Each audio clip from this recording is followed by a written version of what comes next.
네, 모닝타임즈 시간입니다. 확실히 러시아와 서방 국가를 둘러싸고 있던 긴장이 완화됐습니다. 푸틴 대통령과 독일 총리가 함께 또 회담을 가졌는데 여기서 푸틴 대통령이 대화 의지를 표명하기도 했었고요. 그리고 국경지대에서 실제로 어느 정도 군대를 철수하게 되면서 나스닥 선물 시장부터 반응이 오기 시작했었죠. 3대 지수가 오늘 모두 강하게 반등을 했는데 토마토 투자클럽의 최원지 전문가님과 함께 오늘 분석해 볼게요. 안녕하세요. 안녕하십니까. 네, 전문가님 오늘 3대 지수 정말 좋았습니다. 오랜만에 빨간불이 이렇게 강하게 본 것 같은데 네, 어떤 점들 특징으로 보셨나요? 역시 좀 전에 말씀하신 대로 우크라이나 긴장 완화에 따라서 이제 상승했는데요. 다우가 1.2% 상승, 나스닥이 2.5% 상승, S&P 500이 1.6% 상승했습니다. 필라델피아 반도체도 급등했는데요. 5.5% 급등했습니다. 종목별로 강한 종목들을 좀 보면은 우버가 7.2% 상승했고 MP 머티리얼즈가 6.2% 상승, 리튬 관련주인 엘버말이 6% 상승, 버바이오 테크놀로지가 7.2% 상승, 루미나 테크놀로지가 9.7% 상승, 전고체 배터리 업체인 솔리드 파워, 퀀텀 스케이프가 8.3% 상승, 10.7% 급등했습니다. 전기차 관련 주식들도 모두 올랐는데요. 피스코가 8.7% 상승했는데 두 번째 전기차를 예약 판매 시작했다는 소식에 강세를 나타냈습니다. 그다음에 리비안이 5.8% 상승, 루시드도 5.2% 상승했고요. 메타버스 관련주인 메타포트, 로블록스가 각각 9.2% 상승, 7.3% 상승했습니다. 그리고 아리스타 네트워크스라고 있는데 컨센서스 상회하는 실적을 발표하면서 5.8% 상승했고요.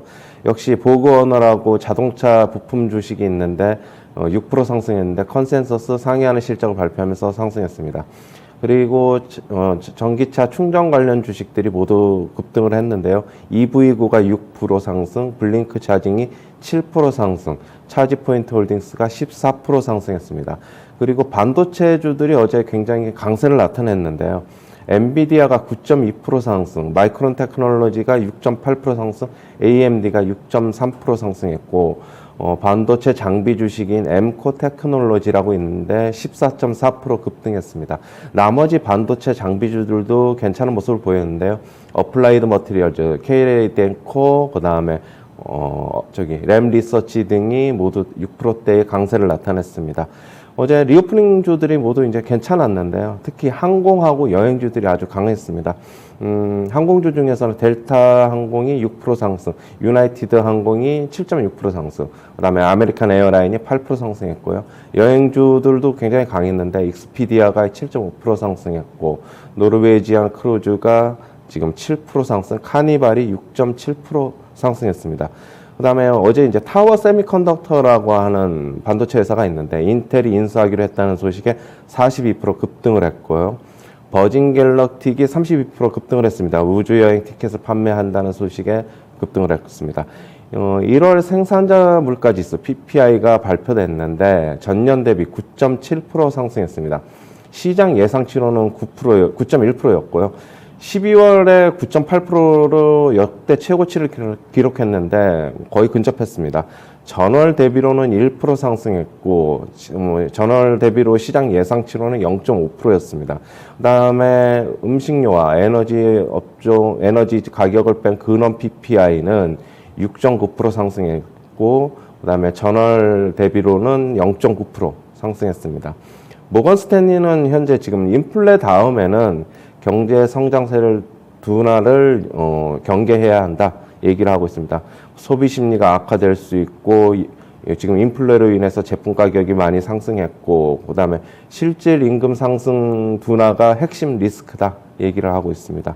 그다음에 뱅크 오브 아메리카에서는 기관 투자자들이 15년 만에 기술주를 최대폭으로 비중 축소했다라는 얘기를 하고 있고요. 그리고 뱅크 오브 아메리카에서 펀드 매니저들을 대상으로 해서 설문조사 결과를 했는데 올해 약세장을 예상하지 않는다. 펀드 매니저들은 그렇게 예상을 하고 있고요. 지금 펀더멘털 고려시 이제 조정이 발생하더라도 증시가 회복할 수 있다는 기대감이 견고한 것으로 지금 나타나고 있습니다. S&P 500을 연말까지 5천으로 예상하고 있고요. 지금 만약에 증시가 큰 폭으로 하락했을 때는 지금 연준이 지금 금리 인상 기조가 굉장히 강한데 금리 정책을 선회할 가능성도 있다. 다만 S&P 500이 지금 3,700까지는 빠져야 된다. 그렇게 얘기를 하고 있습니다.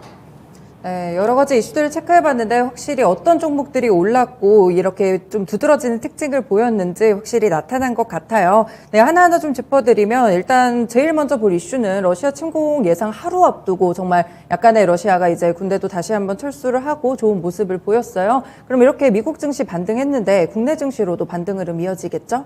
예, 뭐 저는 반등할 것이라고 보고 있는데 어제도 이제 김수경 앵커 있을 때 이제 말씀을 드렸는데 미국 증시 크게 많이 흔들릴 것 같지 않다, 뭐 상승할 것 같다라고 얘기를 했고 어제도 오전 방송에서 얘기를 했는데 주식시장 그렇게 뭐 전쟁 리스크 단기간에 끝날 것 같다라고 제가 말씀을 드렸는데 만약에 미국 증시가 움직이는 그대로라면은 상승할 것이라고 보고 있고 저는 오늘 어느 정도는 상승할 것이라고 보고 있습니다.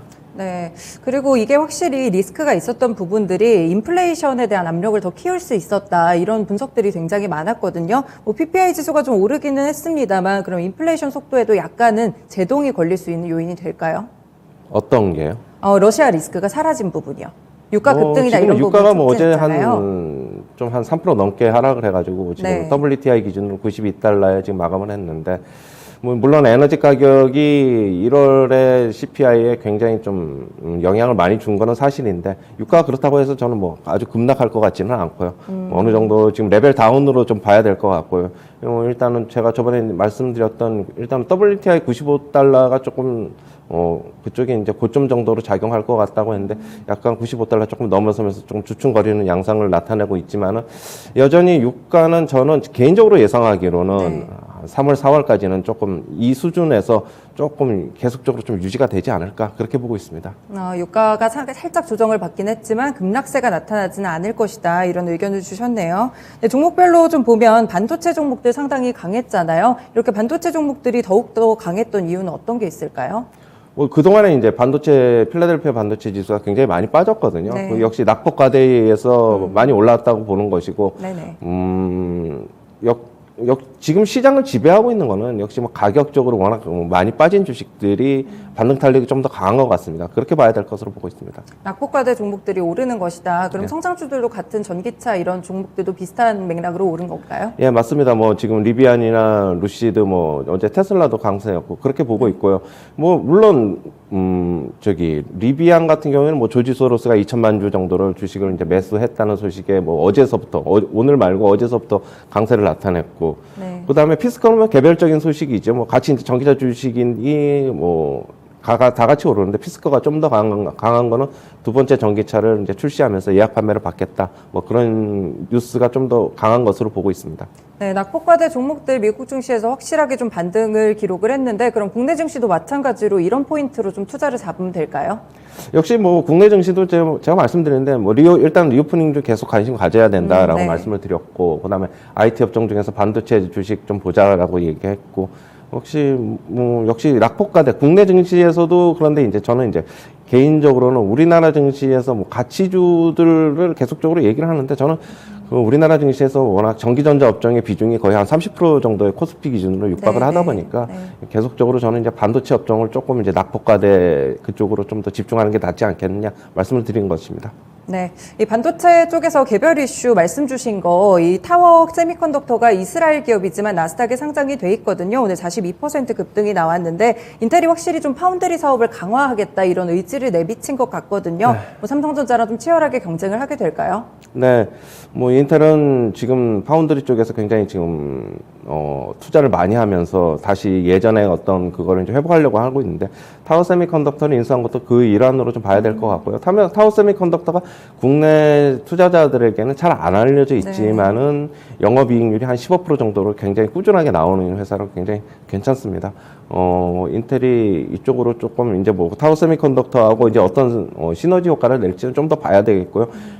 일단은 시장에서는 긍정적으로 평가하는 것 같습니다. 어제 인텔 주가도 많이 오르지는 못했지만 빠지지는 네. 않은 것으로 보면 대개 보면은 M&A 이슈가 나오면은 피인수 기업들은 주가 상승하는 반면에 인수하는 측에서는 주가가 소폭 하락하는 것으로 나타났는데 인텔은 어제 소폭 상승했죠. 한 1% 후반대 상승을 했는데 시장에서는 나쁘게 받아들이는 것 같지는 않고 있습니다.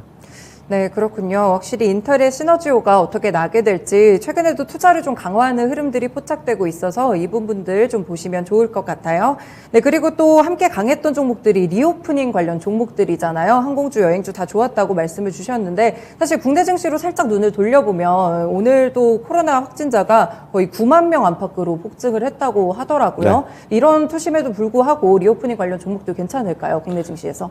지금 이제 미국하고 유럽 쪽은 이미 이제 확진자가 이제 오미크론이 꺾이다 보니까 네. 아무래도 이미 뭐 국경도 뭐 지금 뭐 그동안에 폐쇄를 하지 않았지만은 다시 이제 위드 코로나 가는 분위기고, 우리나라 같은 경우도 좀 전에 이제 앵커님께서 하셨듯이 뭐 확진자 7만 명 넘고, 물론 아직까지 뭐 한 2, 3주 내외는 뭐 20만 명까지는 갈 것이다. 지금이 피크가 아니다. 뭐 지금 전문가들은 얘기를 하고 있지만은 지금 하지만 방역 조치는 이번 주 금요일 날에 지금 새롭게 이제 발표되는 것으로 알고 있는데, 뭐 지금 6인에서 모임 인원이 제한이 6인에서 8인까지로 늘어날 것이고, 지금 9시까지 영업이 하고 있는데 10시까지로 늘리는다는 것으로 보면은 우리나라도 역시 오미크론에 대해서 지금 중증 환자, 사망자가 지금 많지 않다 보니까 결국에는 그런 다른 나라의 추세를 따라가는 것으로 보고 있고요. 우리나라가 아무래도 좀 늦게 지금 피크아웃, 그러니까 오미크론 환자가 피크가 좀 늦게 오잖아요. 네네. 다른 나라를, 그러니까 서구권에 어떻게 하고 있나를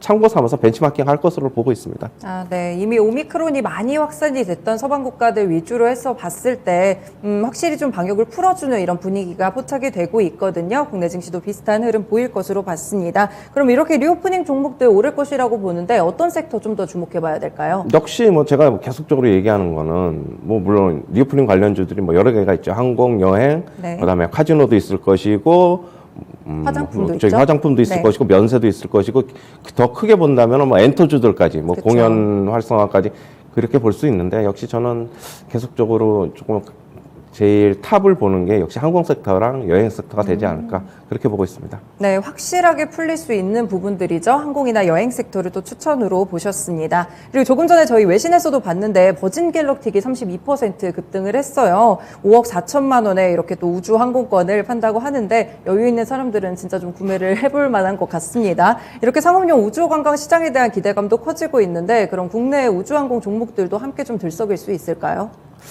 같이 이제 연동돼서 움직일지 아닐지는 좀 봐야 될 것으로 보고 있고, 네. 하지만 뭐 어느 정도는 영향이 있겠죠. 그러나 네. 이제 시초가에만 강하고 이제 오전장 어느 정도에만 강하고 이제 차익 매물이 나올지 아니면 시장 전체적인 오늘 분위기가 좋으면은 끝까지 유지가 될지는 좀 더 지켜봐야 될 것으로 보고 있습니다. 네, 그렇군요. 네, 그리고 이제 여러 가지 좀 코멘트가 나온 부분들 소개를 해주셨는데, 뭐 시장의 어두운 분위기가 좀 지속이 된다는, 뭐 인플레이션 다음에는 경제 성장세를 또 둔화를 경계해야 된다, 이런 모건 스탠리 쪽의 발언도 있었던 것 같아요. 네, 이쪽은 그러면은 뭐 시장의 어두운 분위기가 좀 더 지속될 거라는 그런 의미로 해석이 되나요? 지금 일단 긴축 기조로 가고 있으니까 네. 지금 긴축이 너무 심하다면 이제 금리가 뭐 긴축을 너무 강하게 하면은 결국에는 통화량이 줄어들고 좀 경제가 좀 침체될 수 있다, 그런 우려가 있는 것으로 지금 얘기하고 있는데, 아직까지는 그것보다는 역시 인플레이션에 대한 거를 좀 빨리 좀 우려를 해소를 하고 결국에는 연착륙이 우선돼야 되지 않을까, 그렇게 보고 있습니다. 네, 인플레이션에 대한 향방을 좀 더 지켜봐야 될 것 같습니다. 네, 마지막으로도 이 뱅크 오브 아메리카 쪽에서 기술주에 대한 포지션을 크게 줄이고 있다, 기관 투자자들이 이런 발언이 나왔는데, 기술주, 성장주에 대한 투자 전략 그럼 어떻게 보시나요? 지금 기술주에 대한 비중을 줄이는 건 뭐 당연하죠. 지금 어떻게 보면 밸류에이션이 상당히 좀 높은 상태이기 때문에 네. 지금 이런 기사가 나오기 전에 이미 다 줄여놨겠죠. 이미 네. 뭐 줄여놨을 것이고. 지금 상황에서 뭐 더 이상의 비중 축소는 아주 크게 나타나지 않을 것으로는 보고 있습니다. 지금 이제서부터는 오히려 좀 빠지면은 오히려 뭐 축소시켜놨던 기관 투자자들 같은 경우는 오히려 좀 매수할 수 있는 기회도 되지 않을까, 그렇게 보고 있고요. 이미 뭐 기사는 한 발 늦은 것이라고 좀 보고 있습니다. 조금 늦은 뉴스였다. 이미 기술주들 비중, 성장주들 비중 약간씩 줄이셨을 것 같기도 해요. 왜냐하면 시장이 너무 안 좋고 이 인플레이션 관련해서 이야기가 계속 흘러나오다 보니까 어느 정도 대응은 이미 하셨을 것 같습니다. 네, 오늘 이렇게 최은재 전문가님과 함께 이슈 체크해봤습니다. 고맙습니다. 네, 감사합니다. 모닝타임즈 시간이었습니다.